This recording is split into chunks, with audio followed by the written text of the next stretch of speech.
On Monday, April 8th of 2024, there was a total solar eclipse that was to occur. It'd be the type of event that won't happen again in the United States for another 20 years. And this one happened to be within 6.5 hours driving distance, so I made plans years ago to make the trip out to see the phenomenon. I booked a hotel in Erie, Pennsylvania with points and tried to book it the moment the date was available, and I'm glad that I did, because I got my reservation prior to corporate realizing the significance of the date and the price raises that came with it. While I did use more points than normal to book this location, it wasn't anywhere close to the $1,000+ a night that the rooms were eventually going for. The hotel was located right off of Lake Erie, and should have 3 minutes and 41 seconds in complete dark. I thought this was perfect because Erie's within driving distance, and I've been there before, but one of the things I failed to think about was the type of weather that Erie typically gets this time of year. But our hotel was booked. I took time off of work and set out to Erie, Pennsylvania for the big celestial event. Prior to the day of the eclipse, I had prepared a few things that I wanted to try on the eclipse day. I built a pinhole camera out of a shipping box. I hole punched my name into a sheet of paper to make an eclipse projection of my name. And I fit my camera with a solar filter so I could take pictures of the event. And of course I had the solar eclipse glasses so I could look at the eclipse without hurting my eyes. As the day of the eclipse neared, the weather became more and more in question. The day before, the thought was that you would have less clouds to the east. Then the night before, it was thought that it may be cloud-free to the west. On the morning of the eclipse, it had rained, and just by looking outside, it looked like there was no chance of a clear view of the eclipse. I even met a family in the hotel that decided to pack up and leave Erie prior to the eclipse so they could beat the high amount of expected traffic, even though they had driven 5 hours to get here. But something miraculous happened just as the eclipse was approaching the Erie Bayfront. The clouds cleared right at that moment, and we suddenly had a clear view of the sun. It literally came out last minute. I know. You got spurs last minute. Yes. We were able to set up our camp chairs right by the lakefront, and the area felt like a party atmosphere. The hotel had a DJ to play music before the start of the eclipse, and then we got our first view of the eclipse. Wow. As the moon eclipsed more and more of the sun, you could feel the excitement grow in the air. Eclipse watchers made new friends with each other as we all told where we were from and showed off our setups. Most people were there to take a few simple pictures and experience the event, but there were some sophisticated setups available as well. We exchanged contact information with several new friends so that we could keep in touch and share pictures that we took. With the sun in a crescent shape, we were able to play around with some of the items that I brought. Notice the crescent-shaped lights making up the name. I feel like you can sort of see now that the colander, it's kind of like moon shapes in there. Okay, yeah. Yes. Oh, there they go. Yeah. Super cool.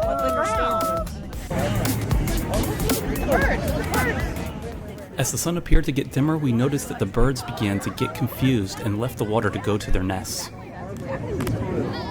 Once Totality neared, the DJ shut off the music and things got electric.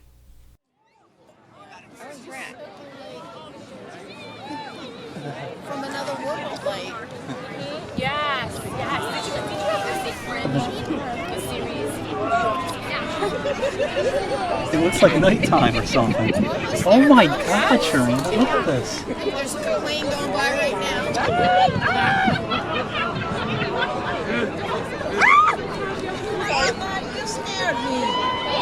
Oh wow. It's getting so dark.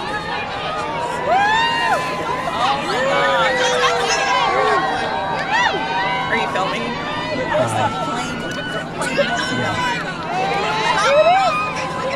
Oh, it's black, it's fine. Wow.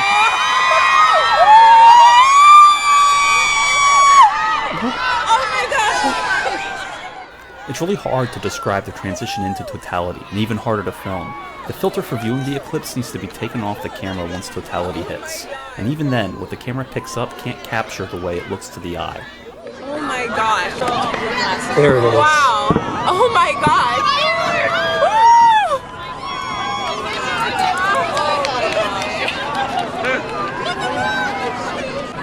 Oh, it's gorgeous.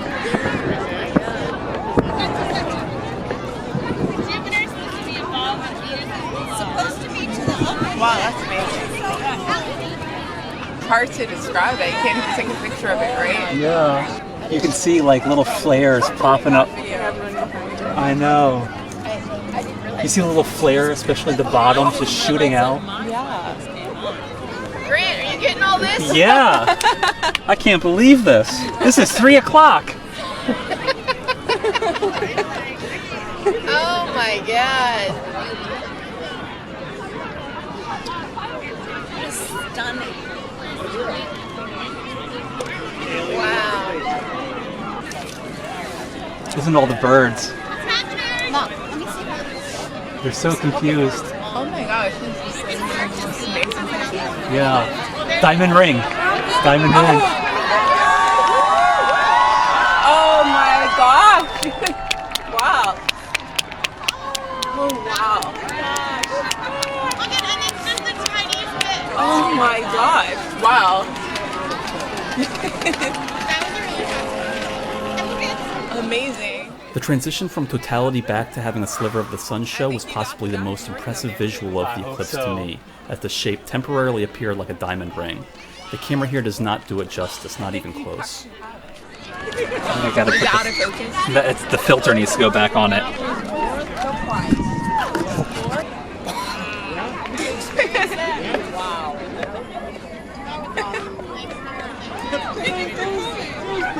Wow. That was incredible.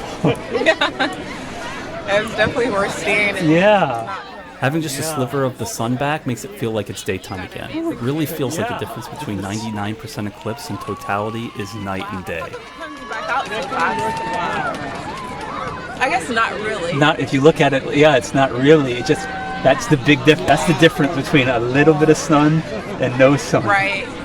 Wow. That was definitely worth it. Now I wonder what the birds are going to be doing. Look, now they're coming back. They're like, oops, false alarm, guys. I feel like it makes me want to hunt them now. Yeah. Wherever the next one's going to be, we gotta go. Right. After totality, I set up the camera to film the sun's return with the solar filter on. Here we can see it sped up 20 times with the sun stabilized to the middle of the screen.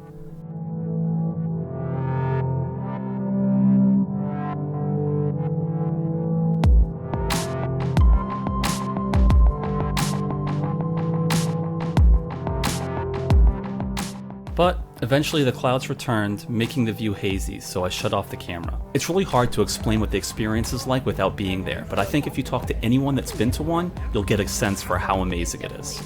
I'm addicted now. Like I know. Yeah, when's the next one? Yeah. Yeah. You can't. That's just something you can't. Yeah. That was just so like spiritual. Right. So freaking cool. Yeah. Amazing. You see the planes going by up there? Yeah, some private jet was like, we're gonna get the closest view we can.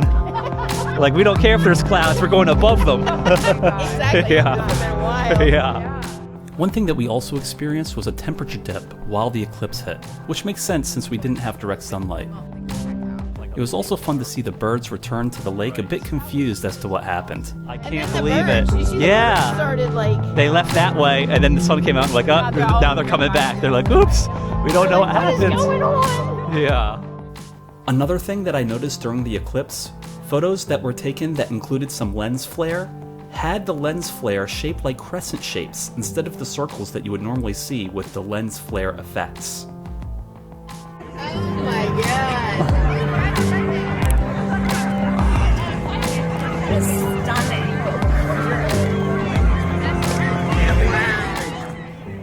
This will be a trip and an experience that I will never forget, and will be something that I'll be looking forward to do in the future. The next solar eclipse in the United States is slated for 2044 in parts of the Northwest, but the very next year, in 2045, the eclipse will feature prominently throughout the US, and is making Florida look like a prime location to view one in 2045.